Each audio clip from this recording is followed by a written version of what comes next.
ఇవాళ డయాబెటీస్ వలన మన కాళ్ళ చర్మంలో వచ్చే చేంజెస్ గురించి డిస్కస్ చేద్దాం. డయాబెటీస్ వల్ల 2 రకాల డ్యామేజ్‌లు అవుతుంటాయి కాళ్ళల్లో. ఒకటి మైక్రో సన్నటి రక్తనాళాల్లో వచ్చే చేంజెస్.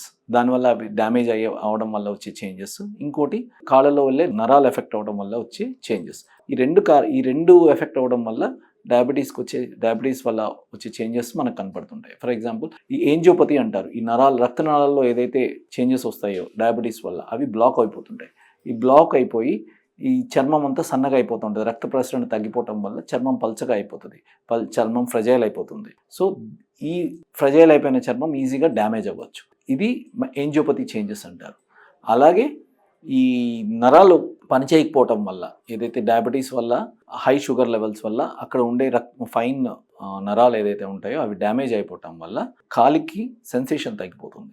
ఈ సెన్సేషన్ తగ్గిపోవటం వల్ల ఏమవుతుందంటే నడిచినప్పుడు కానీ ఏదైనా చిన్న చిన్న ఇంజురీస్ జరిగినప్పుడు అవి సెన్సేషన్ లేకపోవటం వల్ల వాళ్ళ దృష్టికి రాకపోవటం వల్ల అది నెగ్లెక్ట్ అవుతాయి. అది నెగ్లెక్ట్ అవ్వడం వల్ల ఏమవుతుంది, ఆ చిన్న పుండు ఏదైతే డ్యామేజ్ అవడం వల్ల పుండు ఫామ్ అవుతుందో అది తెలుసుకొని చూసేసరికి పెద్దదైపోతుంది. అది పెద్దదైపోయి ఇన్ఫెక్షన్ స్ప్రెడ్ అవ్వడం వల్ల ఒక్కొక్కసారి ప్రాణానికి కూడా ప్రమాదం వచ్చే అవకాశం ఉంటుంది. ఒక్కొక్కసారి కాలు కూడా తీయాల్సి రావచ్చు అనమాట.